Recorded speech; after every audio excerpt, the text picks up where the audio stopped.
Okay, dear students, today's topic is outbreeding devices. Pollination के बाद हमने सेल्फ पॉलिनेशन पढ़ी, क्रॉस पॉलिनेशन पढ़ी, हमने ये भी पढ़ा what kind of devices are there in the flowers that favor the autogamy. Okay, self pollination को कौन सी डिवाइसेस जो हैं वो फेवर करती हैं.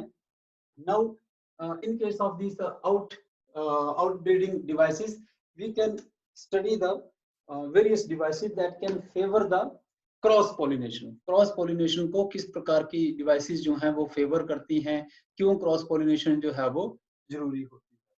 ओके, तो meaning of in case of majority of flowers,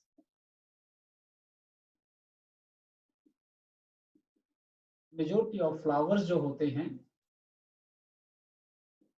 they have the self pollination occur in them. इनके बीच में सेल्फ पॉलिनेशन होती है, लेकिन जो सेल्फ पॉलिनेशन है उसके कारण जो है वो कुछ एक प्रॉब्लम जो है वो इन प्लांट्स के बीच में आती है. वो प्रॉब्लम होती है inbreeding depression.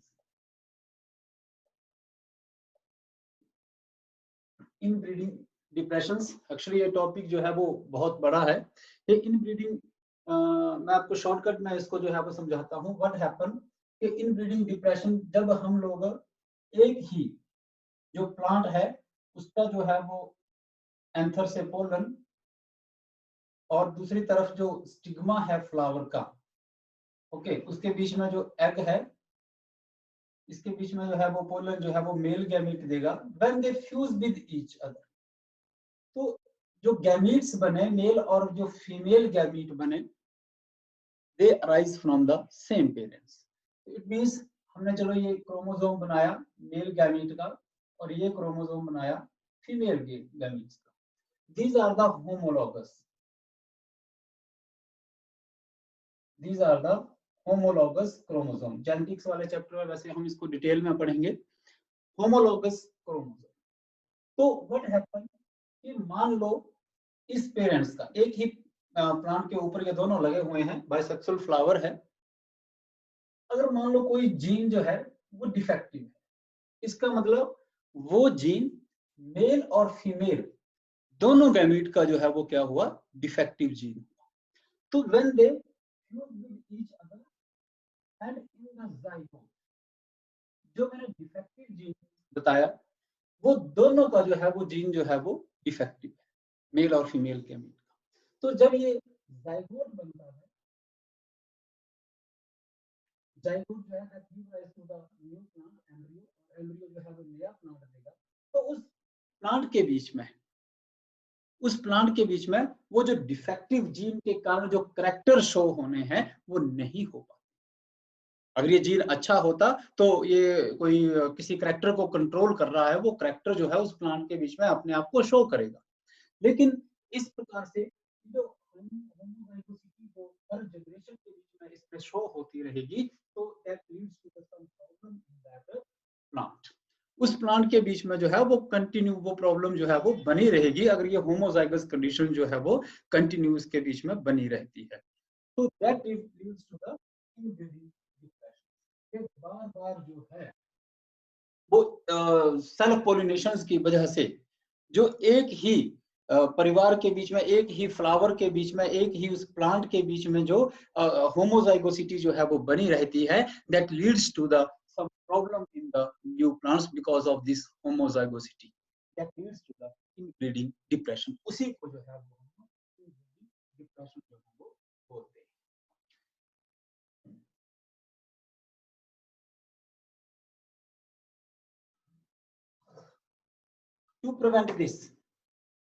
To prevent this problem in the plants, इस प्रकार की प्रॉब्लम से बचने के लिए जो प्लांट्स हैं they are modified to cross pollination. इसलिए वो मॉडिफाइड कर गए हैं अपने आप को क्रॉस पॉलिनेशन के लिए जो है वो मॉडिफाइड कर गए. अब क्रॉस पॉलिनेशन में जो है वो हम लोगों ने बहुत डिटेल में पढ़ा. Now we can study the what kind of devices. Devices that favour the cross pollination. क्या क्या जो है वो पौधे की ने किस प्रकार से अपने आप को मॉडिफाई किया कि अब जो नए प्लांट्स होते हैं उनके बीच में क्या क्या ऐसी मॉडिफिकेशन आई, क्या डिवाइसेस जो है वो डेवलप हुई जिन्होंने क्रॉस पॉलिनेशन को जो था वो फेवर किया। तो इसमें सबसे पहले हम लोग पढ़ेंगे यूनिसेक्सुअल।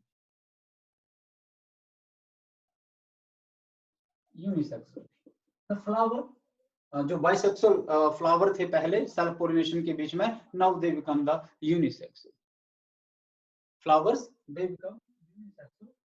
जैसे इस प्लांट के ऊपर जैसे मैंने पाया था एग्जांपल भी आपको दिया था, तो वन जो प्लांट है that can bear only the male flower and the other plant that can only beer the female.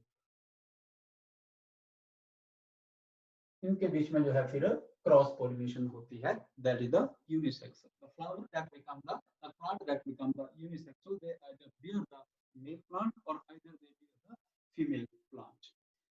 They bear the male flower or they bear the female flowers. And then stamen and stigma, they mature at the different time. This is known as the dichogamy. Dichogamy. In this case, what happen?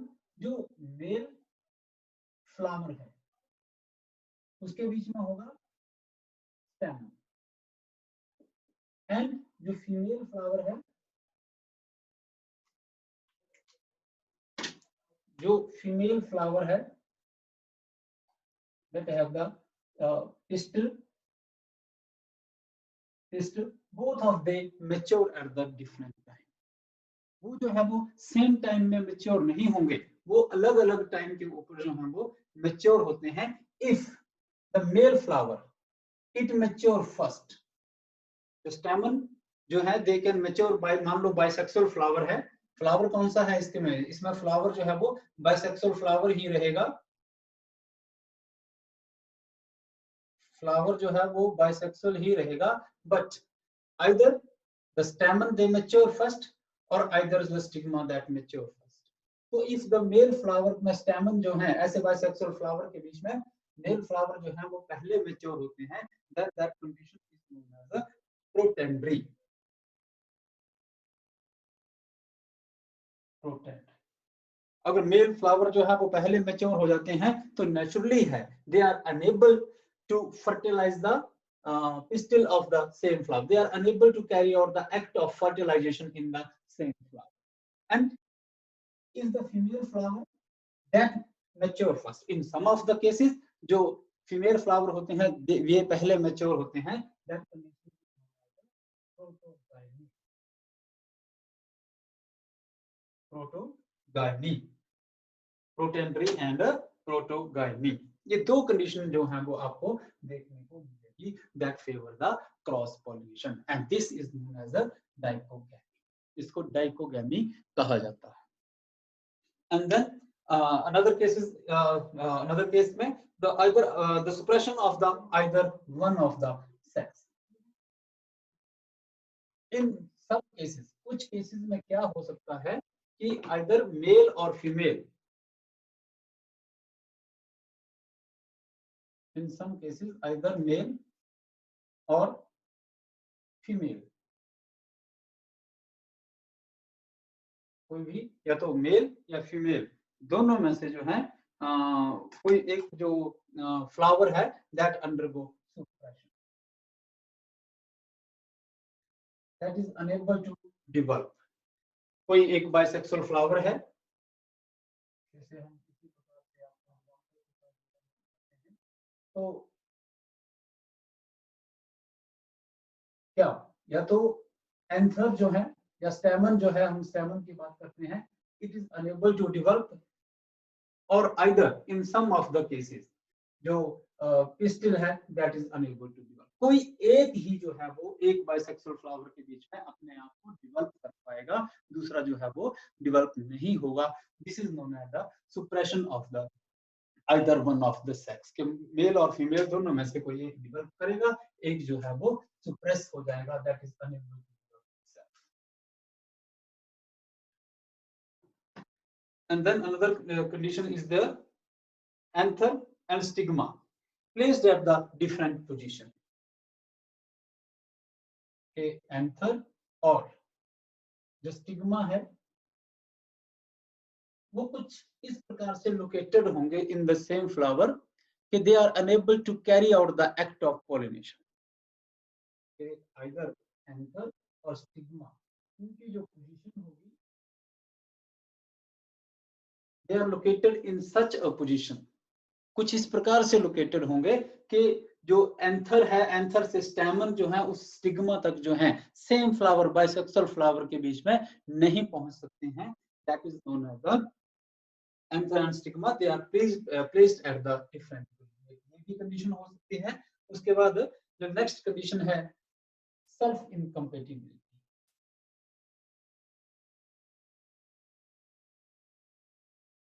Self incompatibility, what happened?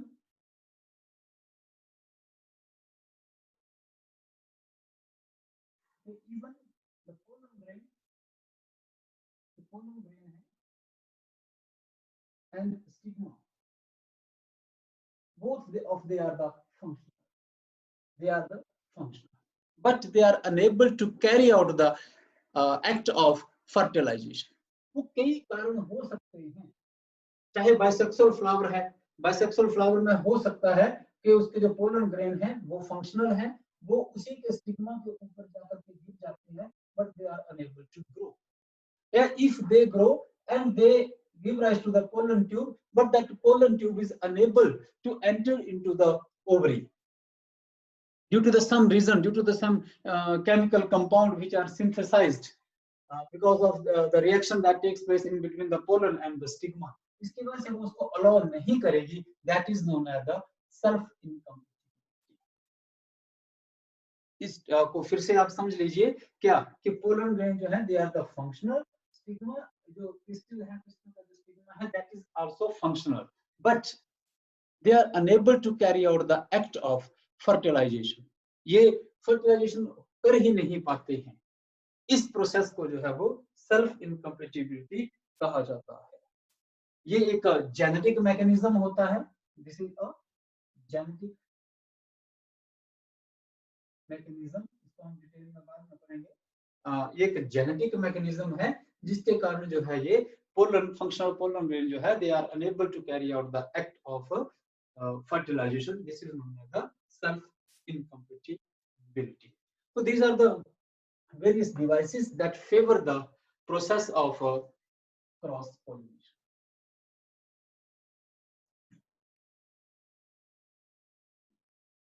Now the next topic is pollen pistil interaction. Pollen pistil interaction.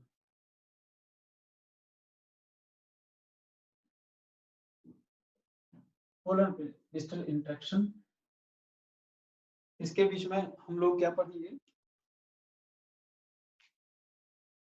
Pollination जो हम लोगों ने पढ़ा,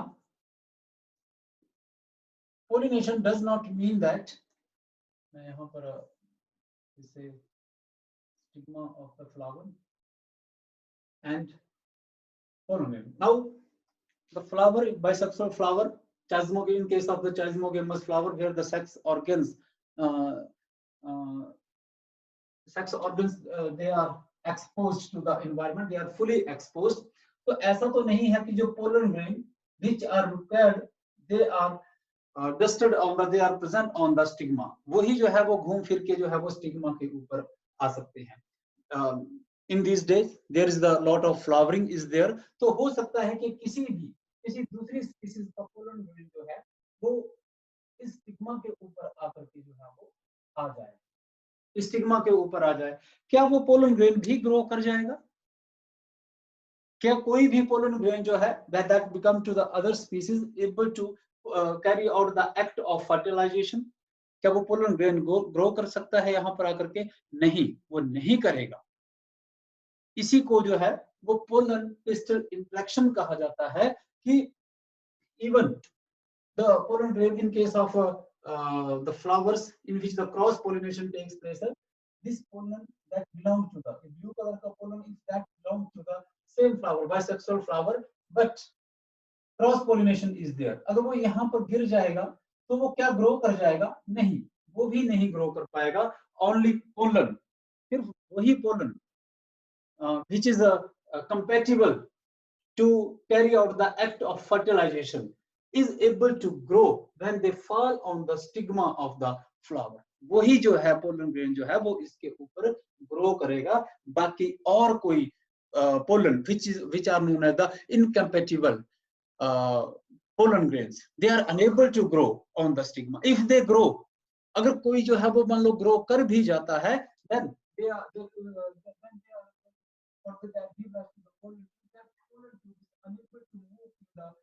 style, they are unable to reach up to the ovary of the flower. वो ovary तक जो है वो नहीं पहुंच पाएंगे. This is the pollen pistil interaction. इसी को जो है वो pollen pistil interaction जो है वो कहा जाएगा. जो the stigma can have the ability, जो स्टिग्मा होता है उसके बीच में एबिलिटी होती है to recognize, and have the ability to recognize the इस चीज को recognize करने के लिए compatible pollen grain, वो इसको रिकॉग्नाइज करेगा. इस चीज को कंपैटिबल पोलन ग्रेन जो है इसको रिकॉग्नाइज करेगा और उसी पोलन ग्रेन को जो है वो यहाँ ग्रो करने के लिए अलाउ करेगा. उसी पोलन ग्रेन की जो पोलन ट्यूब है that is able to reach up to the ovary and carry out the act of fertilisation. वही पोलन ग्रेन जो है वो यहाँ पहुंच करके, उसकी पोलन ट्यूब यहाँ पहुंच करके जो फर्टिलाइजेशन है उस एक्ट को जो है वो कंप्लीट करेगी.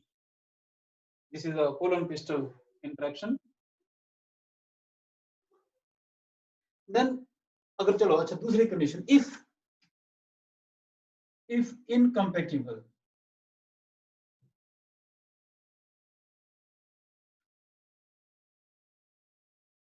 if incompatible pollen grain जो है that lay down on the stigma, अगर वो स्टिग्मा के ऊपर जो है वो आ जाता है, then what happens? Then rejection of that pollen grain can occur. How this rejection जो है वो किस प्रकार से होती है? जैसे कि मैंने थोड़ी देर पहले आपको अभी एक्सप्लेन किया कि either they are unable to grow, वो grow नहीं कर पाते हैं. There are some chemical substances that does not allow the growth of that pollen grains, and if their growth can take place, इस चीज के इसमें क्या लिखेंगे? इसमें यही चीज लिखी जाएगी कि if they are able to grow, अगर वो उस स्टिग्मा के ऊपर ग्रो भी कर जाती हैं, then the pollen tube that is unable to grow either in the style or that is unable to reach up to the ovary, style में ग्रो भी कर पाएगी तो आगे वो जो है वो नहीं, ओवरी तक जो है वो नहीं पहुंच पाएगी to carry out the act of fertilisation. Now next topic is our pollen grain. थोड़ा सा मैं इसमें और आपको जो है वो बता देता हूँ. जो पोलन ग्रेन है हमने थोड़ी देर पहले वैसे डिस्कस कर लिया है, फिर से बता देता हूं जल्दी से. जो पोलन ग्रेन है जैसे मैंने बोला either they are released in 2 cell stage और 3 सेल.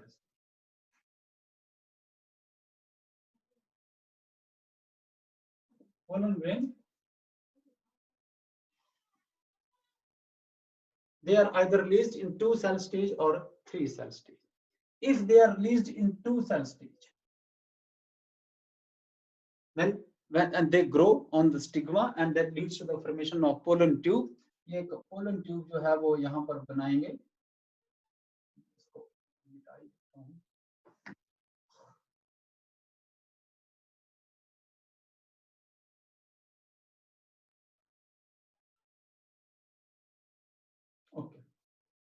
पोलन ट्यूब के बीच में सबसे पहले जो है वो पहले बता दिया है आपको, वेजिटेटिव न्यूक्लियस जो है वो मूव करता है, which is followed by, if there is a 2 cell condition, in case of a 2 cell condition, which is then moved by the followed by the generative nucleus. And in case of and then तो इसी को पहले complete करते हैं. And then जो pollen tube है when it is nearby to reach in the ovary के जब ये ओवरी को जो है वो अप्रोच करती है at that time जो वेजिटेटिव न्यूक्लियस है वो ऐसे ही रहता है, बट जो जनरेटिव न्यूक्लियस है that undergo the mitotic division and that leads to the formation of two male gamete. But in case of when it is a 3 cell stage, जब पोलन जो है वो ऑलरेडी जो है वो कितनी 3 सेल स्टेज में है, इट मींस दैट इसका जो जनरेटिव सेल है that already undergo the mitotic division and that leads to the formation of male gamete that was already in the. तो यहाँ पर पहले से जब ये रिलीज होता है तो इसमें पहले से ही जो है वो मेल गैमीट जो है वो बन गए होते हैं एंड ट्यूब न्यूक्लियस भी इसको कहते हैं या वेजिटेटिव न्यूक्लियस भी आप इसको बोल सकते हैं. तो ये कंडीशन जो है वो हम लोगों ने पहले डिस्कस कर ली है. फिर से हम लोग जो है मैंने आपको इसमें थोड़ा सा जो है वो अभी बताया. अब नेक्स्ट टॉपिक जो है हम लोगों का that is the double fertilization. अब ये सारा जो है वो काम हो गया. Now we are going to discuss the double fertilization, the most important topic.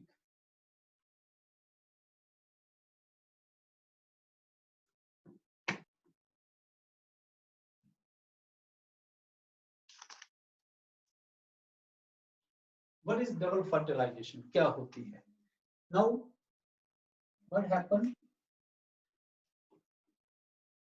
after the entry of the pollen tube into the ovule?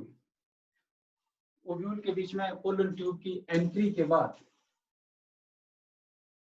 जो पोलन ट्यूब है that burst and it releases 2 male gametes into the embryo sac, which then fuse. One of them fuse with the egg and the either one second one fuse with the polar nuclei. अब इसी को हम लोग जो है वो discuss करेंगे. Double fertilisation. अब मैं यहाँ पर एम्ब्रियो सैक का स्ट्रक्चर जो है वो बनाऊंगा. This is embryo sac, antipodals,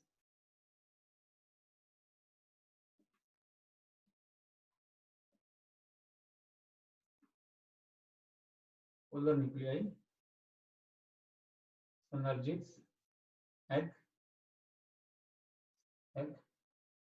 and synergids,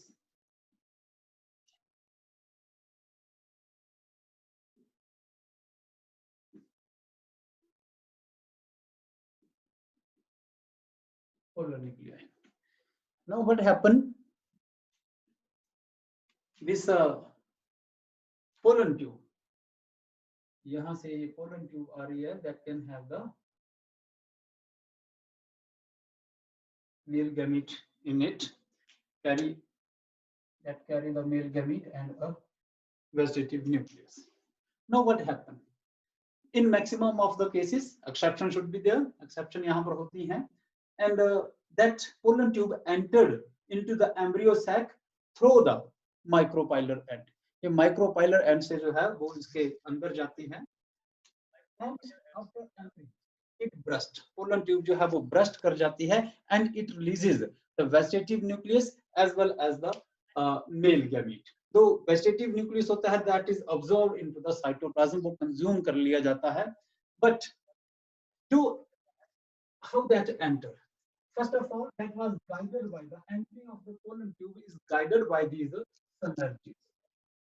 मैंने पहले आपको बताया था कि इन synergids जो cells होते हैं यहाँ पर एक filiform apparatus होता है.